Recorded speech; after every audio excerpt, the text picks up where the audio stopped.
BSTUs are back, and barring any fuel strikes, horrible computer has taken over the world, or dramas with an ineligible player or portal, we host promotion rival Swindon Town in a mouth-watering promotion clash, hoping to beat them fair and poxy square.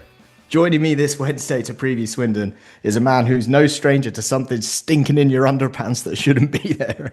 It's your friend of mine, Jack Swindlehurst. Swindle. What day of the week is it? Is it Wednesday, Thursday? Yeah, Friday? It's the Thursday pod. Who knows? It's that Pod. time Is of it year. the Thursday pod, the Wednesday pod. I think there's a world where this is going to come out at like 10 p.m. on a Wednesday. So the very eager people might be able to copy it on a Wednesday. I think for most people it's going to be the Thursday pod, previewing a Thursday game, 8 p.m. kickoff. Obviously, I'm joined by Jack Swindlehurst. How are you, mate? Yeah, amazing. There's been a real kind of variation of intros throughout this season, and that's right up there with one of my favourites. Do you know what? Absolutely brilliant. I couldn't figure out. I've been thinking about it all day. I have a very busy day as well, a lot of client meetings. Couldn't work out whether to try and do it all in West Country or to sort of do the shifts between my received English and the West Country. But I don't know. We'll see. I think you picked it. I think you picked the right option. I think all West Country could have gone. If you get it start to go wrong, it could go very wrong. So yeah, I think you played the right bet there. But yeah, good to be here on whatever day it is and whatever time it is. Yeah, absolutely, mate. Obviously, I am, of course, Matt Caspel. This is Under the Abbey Stands, the preview show. Doesn't really matter what day of the week it is. Obviously, looking ahead to a pretty big promotion affair. One thing Jules and I touched on the Coconuts here pod that went out, I think yesterday, whatever day of the week it is, or Wednesday, or wherever we are, this is the first of 3 games during our run-in where we are playing before everyone else, with the exception of the fact we're obviously playing Swindon, and then one of those other games is Bromley. Playing ahead of everybody else, that gives us a bit of an advantage, maybe, gives us a bit of an opportunity to kind of set the pace. Yeah, 100%. It's kind of making yourselves the master of your own destiny. I think there's obviously a lot of doom and gloom after a pretty abject performance on Saturday, and obviously the result it went against us, and we find ourselves out of the playoff picture, a really important out of the automatic, in a really important part of the season. But like you say, I think that's a really good incentive for Harris to get the best out of his players, and that's the carrot that he needs to dangle in front of them, win these games and put the pressure on the other teams playing afterwards. And it's that time of season where it's kind of do or die, and I think Harris has to have a huge response from his players after the Barnet game. But yeah, as you say, starting on Thursday, that incentive of playing before the other teams can really kind of G them up, and have United sitting in second before anybody else kicks a ball could be a really big difference maker. Yeah, as you say, it's a really big. I mean, obviously we've made the joke a few weeks in a row now, but the games do just seem to be getting bigger and bigger. It's one of those, isn't it? I feel like there's quite a lot of upside, even though obviously I don't want us to lose that game. But it just feels like if we draw, we can spin it as a really positive result because we're ahead of them anyway with a game in hand. So it's not ideal. We definitely want to win, and we're looking at the home games for those wins. In that Coconut tier pod I was just referencing, me and Jules put out the other day, obviously do subscribe, £5 a month, don't be a round dodger, go to undertheabbeystand.com. I predicted a draw for Thursday night, obviously without getting too far ahead. But I think the reason I said that is because I wonder if Neil Harris will carry that mentality almost into the game, knowing that if we draw that game, because we're comfortably, well, I say comfortably ahead of Swindon, nothing feels that comfortable. Because we're ahead of Swindon, if we draw that game, it's probably not the worst outcome. Do you think there's a world where we might have that mentality, or do you think we need to be going into that game and absolutely targeting 3 points, Swindle? I think we should be going into it targeting 3 points, but I think this is a can't lose game more than it is a must win game, if you know what I mean. So I think that point does stand. Maintaining that lead over Swindon and with the game in hand still to come, I think it's a really important one. But I think Neil Harris, more than anything, will want a really big response because, players went out on a big day on Saturday, huge away following. We've seen a few of these this season where the huge away following and just the performance has been so lacking. And I think, Cambridge have just gone missing a couple of times in big games. So I think the response is a really important one for United. And I think, obviously it's really important we don't lose this game, but I think Harris will be looking for a really quality response from his players. And we've seen it so much at home this season. We're really good at home, for the vast majority of those games and managing games and, and keeping clean sheets, which is, of course, is a new thing. So I think Harris will be kind of asking his players to come out and go for this game, but also employ that game management that they've been, employed for the vast majority of this season and not go out there and suddenly, come out and having lost the game 2-1 and be in a really, really difficult position. So I think there would be some measure from Harris, but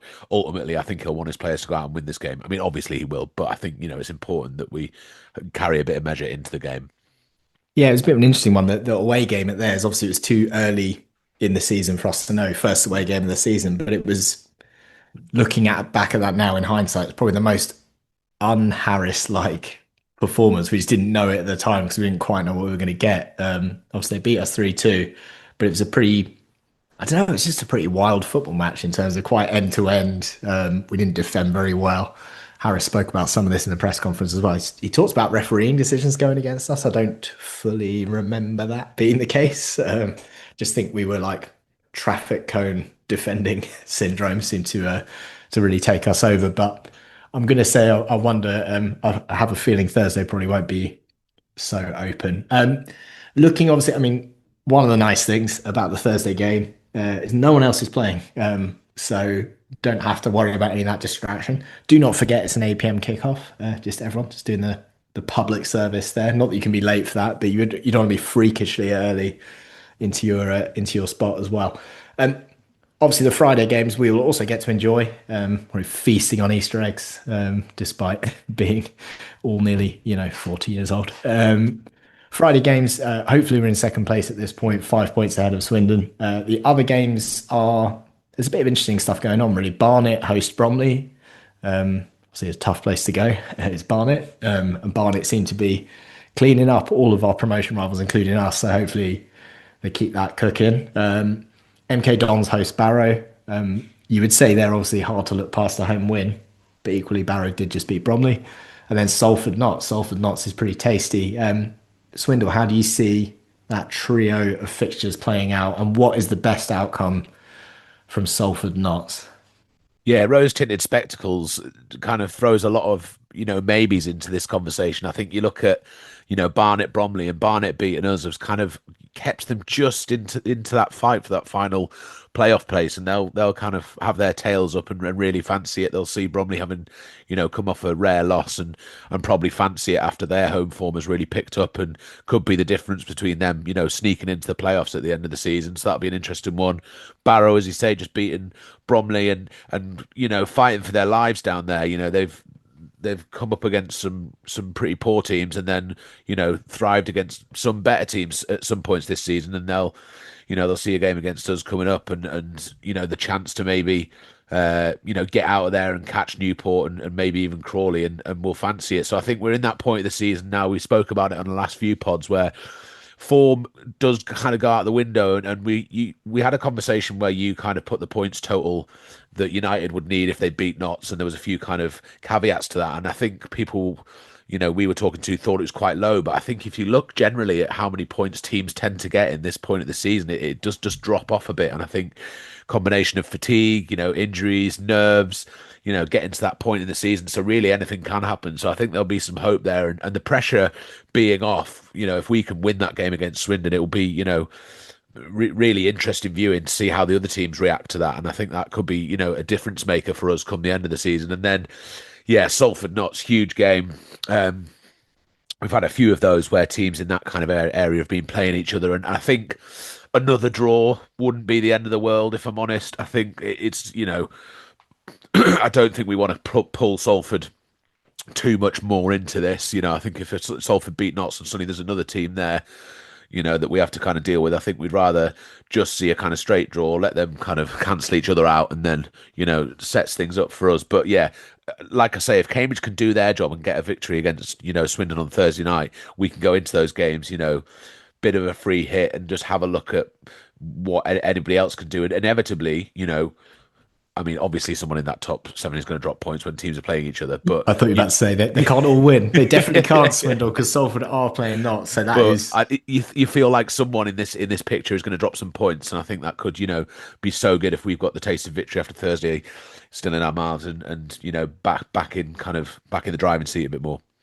with you, just 100%, even just ignore all rational thinking. Just win that game on tonight or whenever it is when you listen to the pod, Thursday night.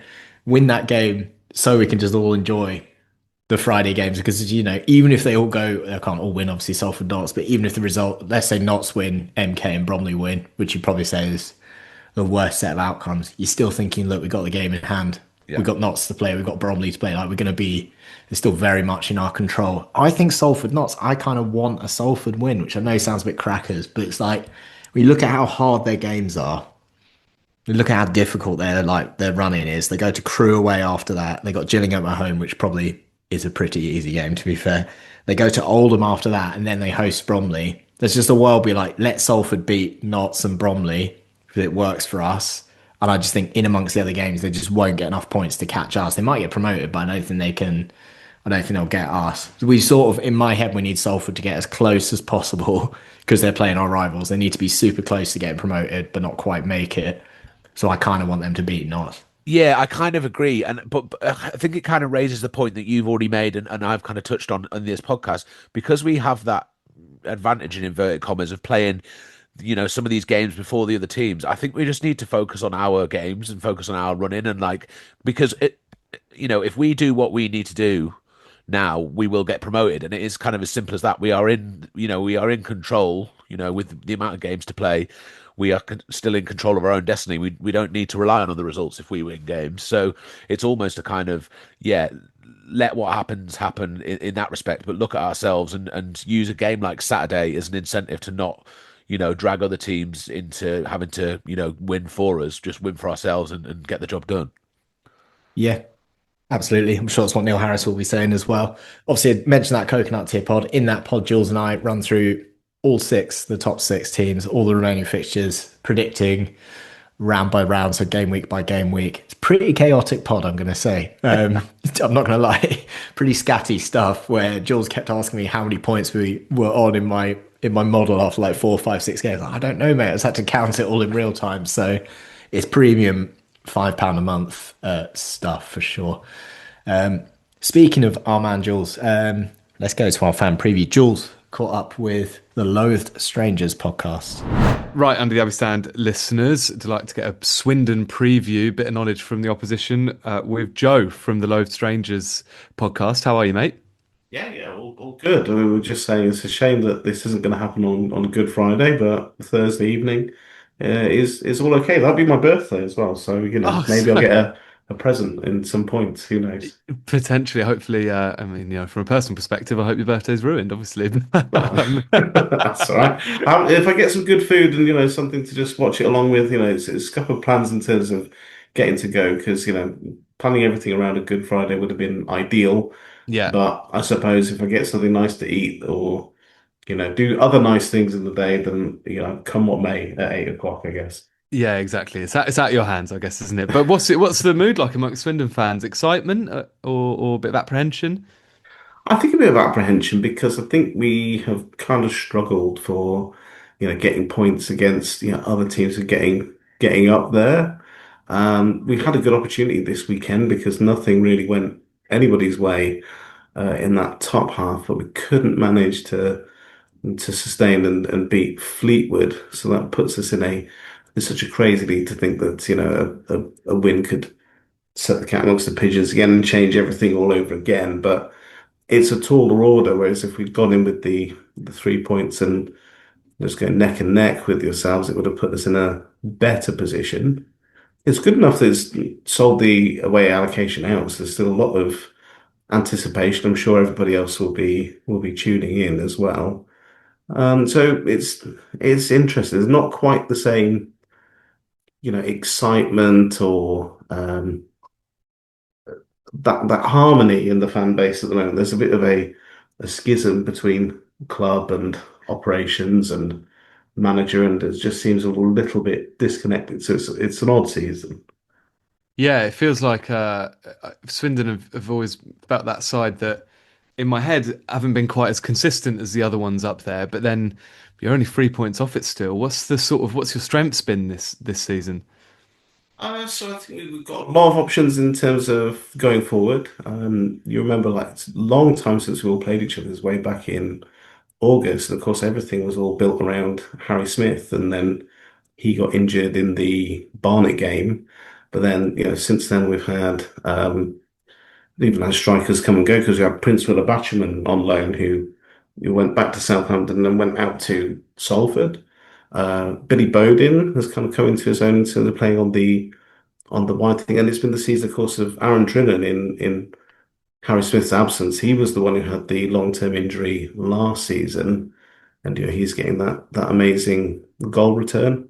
Fletcher Holman from Wolves has come in, and he's quite an attacking threat. I think people are wondering why he isn't starting. I think Ian Holloway sees him more as a finisher and someone who can kind of disrupt things late on.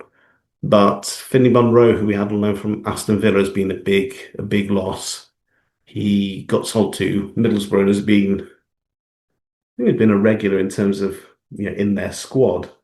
But in the Championship, of course, they've got deep benches. So for me, I think, like, if you've got a loan to a League Two club and you're making a squad in the Championship, that is progress of sorts. But town fans are going to think we'd rather have him here with us. And of course, in terms of like a name and marquee value, we had Junior Hoylett late in the transfer window rejoin with Ian Holloway, and he's been on international duty this week. So we won't see him tomorrow because he's been with the Canada national team. The whole arrangement has been to hope to get that game time that he wasn't getting at Hibs, and kind of put himself in the window for Jesse Marsh. So yeah, he won't be there tomorrow, but unless he has the quickest, like, Concorde style flight from Canada to ourselves and sets off now, he'll be absent.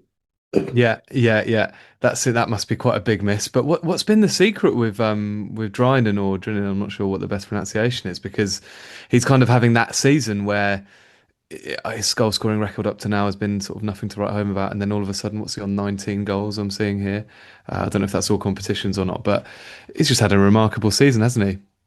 Yeah. I think that part of it is kind of playing with confidence. He had that faith, of course, of getting a new contract when he was out of contract, having had that spell out. I think many of us were expecting, with the circumstances of his injury, that he'd be probably invited back to train and be a part of pre-season, but that kind of being given unconditionally, that faith, I think, has kind of spurred him on. But yeah, it is an outlier in terms of like previous seasons, so it kind of beggars the question as to whether it's going to be a consistent thing. And they've swatted away, of course, big bids for both Smith and Drinan this year as well, which I don't know if that maybe kind of galvanizes some faith. And Ian Holloway, of course, is a good man motivator. When you're in his good books and in his stead, I'm sure you can rally behind. And he's very much about personality, psychology. So I guess that must be part of getting a tune out of him. I think maybe in more recent times he's not really getting quite the service. A lot of the time, kind of has to make his own chances and his own luck, which is tricky. So he could probably have a better return, certainly since January, than we've actually seen. What's with Smith? I think one of those offers was, if I remember, we spoke in the summer, and it was a bit of a saga at the time going on before he between us and you before he did his ACL, and it felt like maybe a very Cambridge United thing. I heard a rumor that he was back in training, or I saw something online, and I thought, oh, imagine if he comes on and scores the winner after everything. That would be quite exciting. Got to talk about the manager. You just mentioned him there.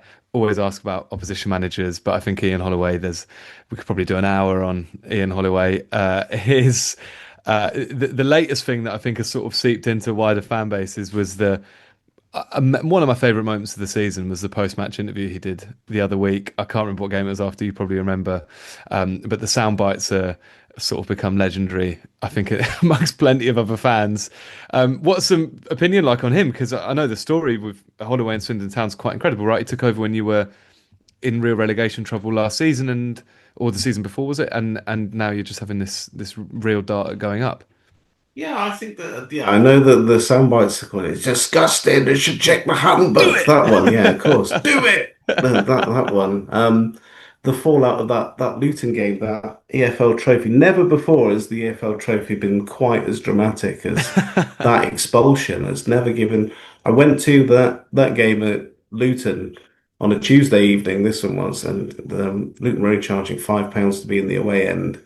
I took a friend from work, and ever since I've been saying like the value you've got from this £5 in terms of all the drama afterwards, all of this intrigue and suspensions, the You got a Holloway front row interview. seat. Yeah. That's it. Best £5 you ever spent. Saying you were there on that night. Um, yeah, he's local-ish because of course he's only up the road in Bristol, and I feel like that Grimsby appointment didn't really perhaps go how he wanted it to. They don't think particularly highly of him. I'm sure you know from his mother that he's not well regarded up there. Yeah. And I guess maybe he probably thought he didn't want that to be his footnote.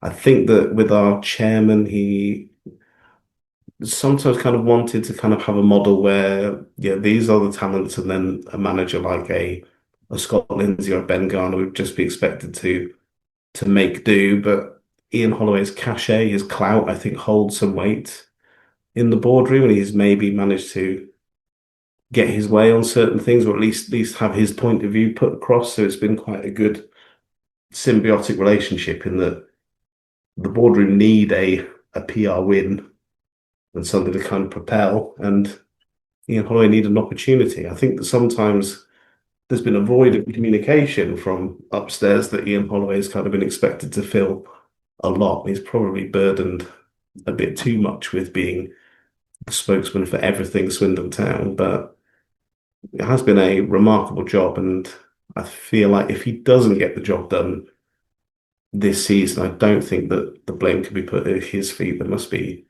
other mitigating factors beyond that. Yeah, of course. What sort of like system does he use? How does he normally set up and how do you approach games?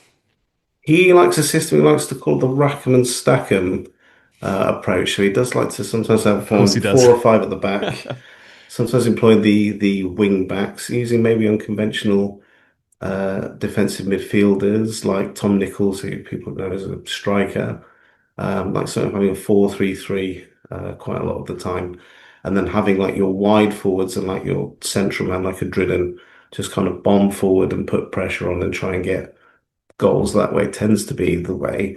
First half, there's usually like a bad half and a good half for some reason. There's usually it's not quite ponderous. I mean, a couple of years ago, I mentioned like Ben Garner being at Swindon, and he had very slow first halves where it felt that it was quite controlled, at least, in that just feeling teams out and kind of strategizing how to take on the second half and how to unlock and unpick. So you'd see very steady, very plodding, possession-based first halves. Our first halves are maybe a little bit looser and a little bit more chaotic. So there's usually just a sort of discombobulated half, and then a half I think all comes together. But yes, throw people forward on late, fresh legs, late pressure, trying to win games late. That seems to be the style of the era. And what's your sort of availability like for Thursday? You mentioned Hoylett's not around. What's the injury list looking like? How sort of full strength are you? It's not been a brilliant time for injuries. I think there's still a few fringe players who might be in it. Yeah, it is true that Harry Smith is back and training and running and rehabbing his ACL, but the advice is not really to expect to see him at any time like towards the end of the season. So it's obviously fabulous news that he's fit enough to be training and on the mend, but he won't be a part of that.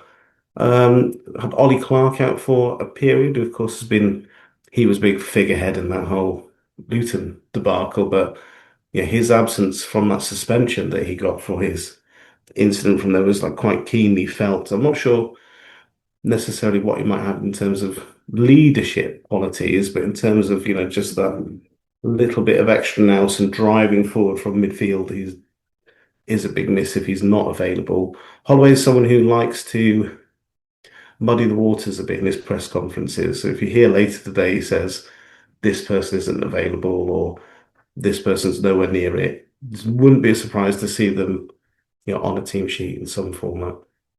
Yeah, I see. He's a bit of a play a few mind games. I can see that in Yeah. him. What's the sort of if I were to ask you what the weakness might be, if I were trying to be really positive, where might we attack or where might we look to exploit your setup? What's the sort of weakness in your setup?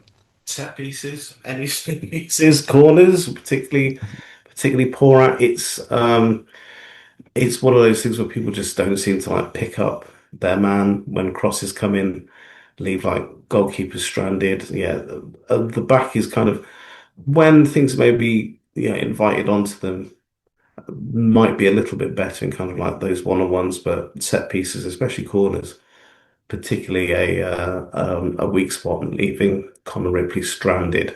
When of course Holloway's playing that Rackham and Stackham, like let's really overload everything. There's a tendency to maybe get caught while everybody's pushing up high as well. So yeah, that could be a risk that could be exploited.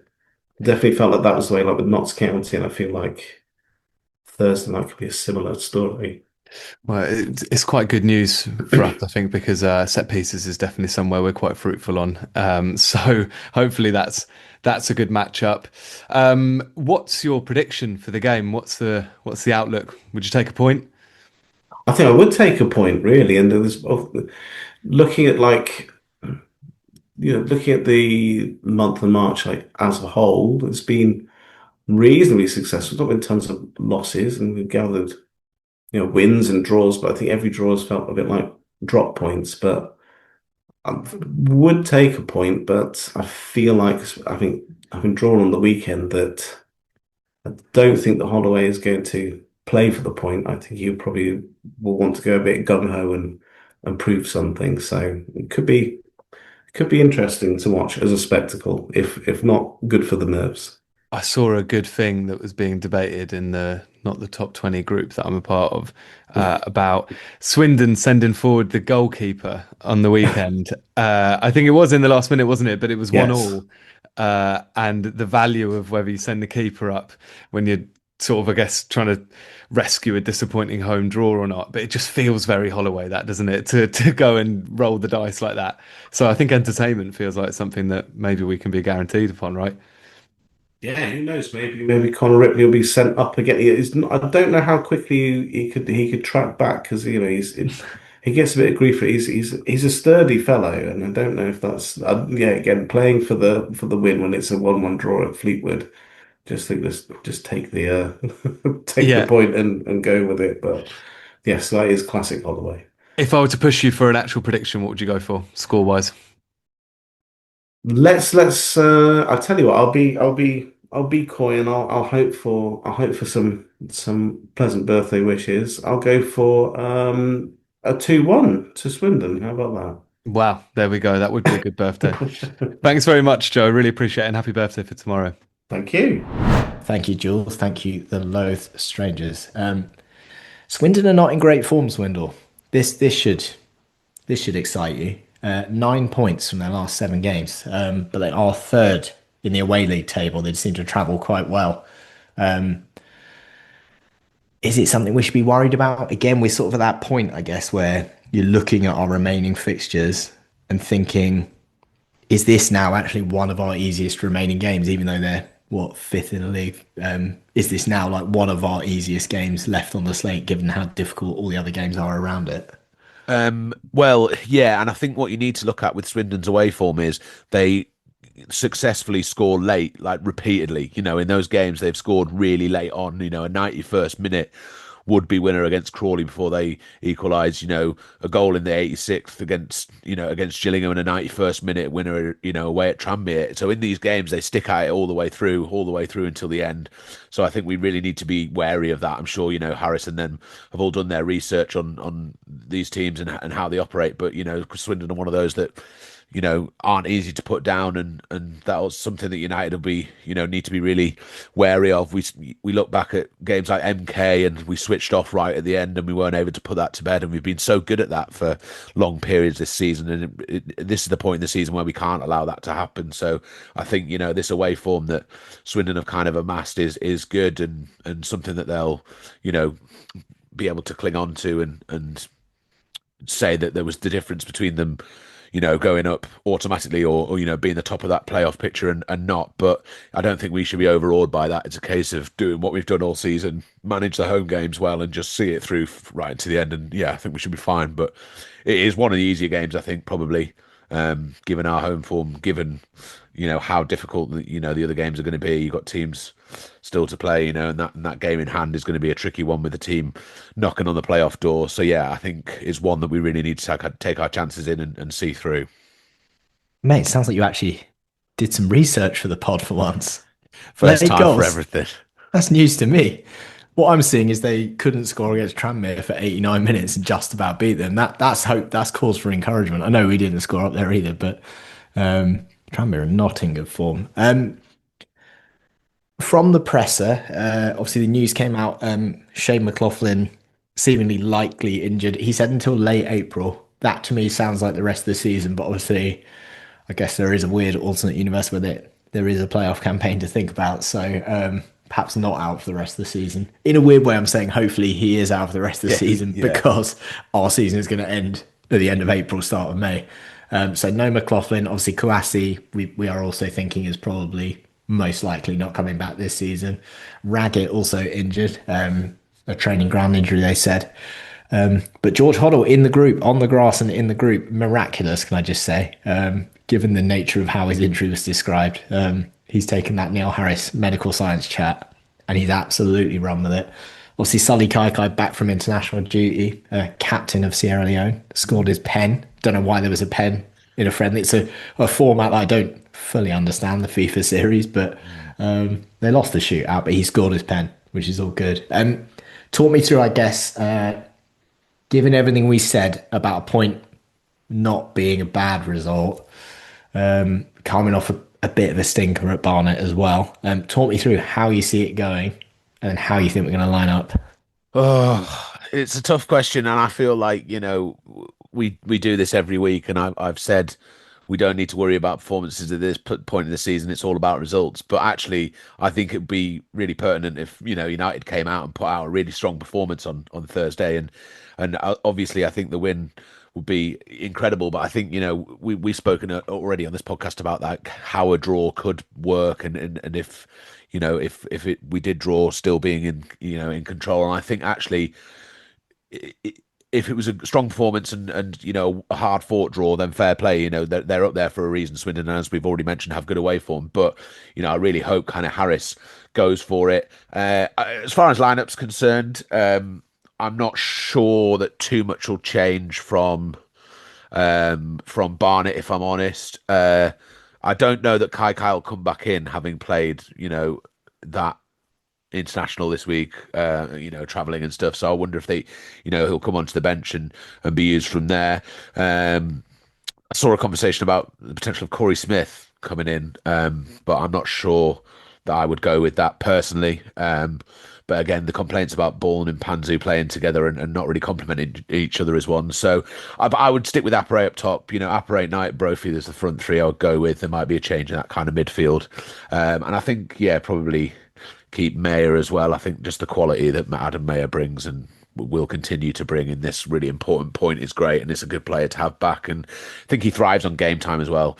And also, we've seen really good glimpses of Mayer at the Abbey, and I think he feels very comfortable playing there, and is a player that we could really kind of help change a game, big game under the lights, and an important one for us. So I hope he kind of sticks to what we've got and keeps the faith in those players that have served us so well for the vast majority of this season.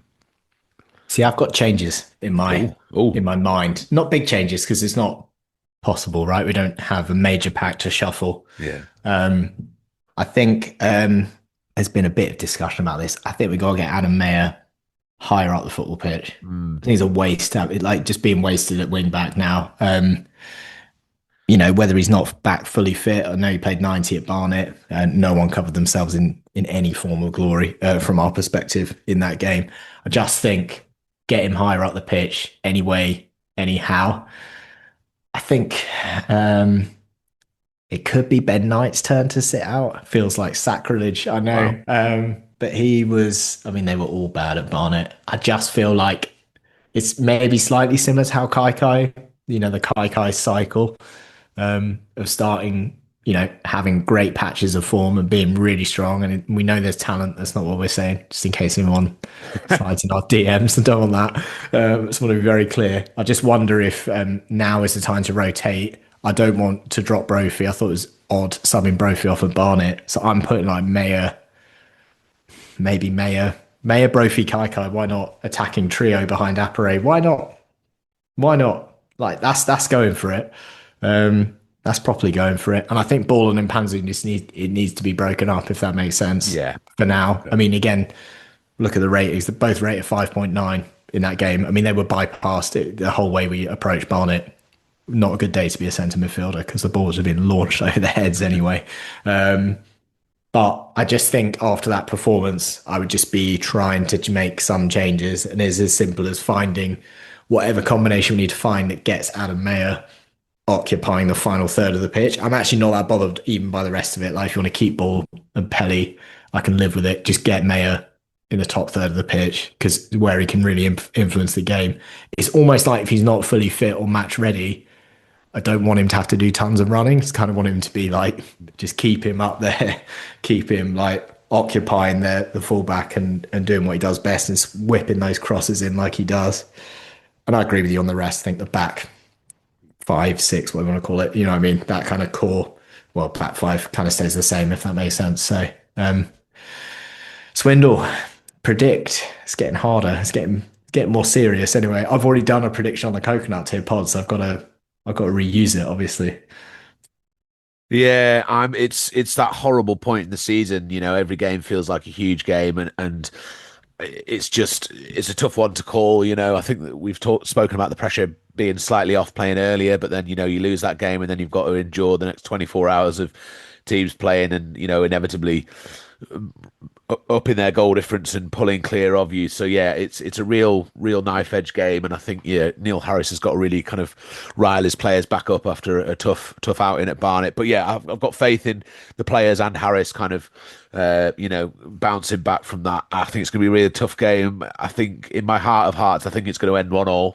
I think it's going to be a bit of back and forth in there, but I think ultimately it'll finish 1-1, and we'll probably come off that a little bit disappointed that we haven't maybe taken all 3. But yeah, ultimately I think 1-1's my prediction. Yeah, I predicted a draw as well. I think it sort of works for us. I think there'll be a pragmatic view that it works for us, and might be a bit of a frustrating game. Maybe we take the lead and then we get pegged back. And now you've given me the willies about Swindon scoring late goals, so I'm gonna have to be nervous. I mean, can I just say, well past my bedtime by the time that game ends. Jesus, even 8 p.m.'s testing it. God, so I've got to put up with that as well. I've got to try and drive home afterwards. God, yeah. I mean, just win it. Just find a way to win it and start the weekend right. In fairness, I did also predict that we'll beat Cheltenham. I have a 4-point weekend. And I don't really care how the 4 points come. Obviously, winning against Swindon is optimal in the 4-point scenario. But hopefully, fingers crossed, we just get it done. Cool. Let's wrap up there, Swindle. I mean, someone listens to this now. It's touch and go. It could be time to literally leave for the Abbey, go to kickoff. Obviously, make sure you make your way to the Old Spring on your way there. Get yourself a quick skepasti. Use the extra 15 minutes before the normal kickoff time to cram a skepasti down, and many other matchday deals. But really, it's all about skepasti, right? Was it skepasti and a beer for £15? Is that right? I think that's it. That's about right. Yeah, that's it. Any beer as well. That's great stuff, isn't it? Swindle. Well, I'll see you tonight, tomorrow. Yesterday. We're stuck in some weird space-time continuum. In a portal. Yeah. We're stuck in a portal. I'll see you somewhere down the line. Yeah. See you, mate.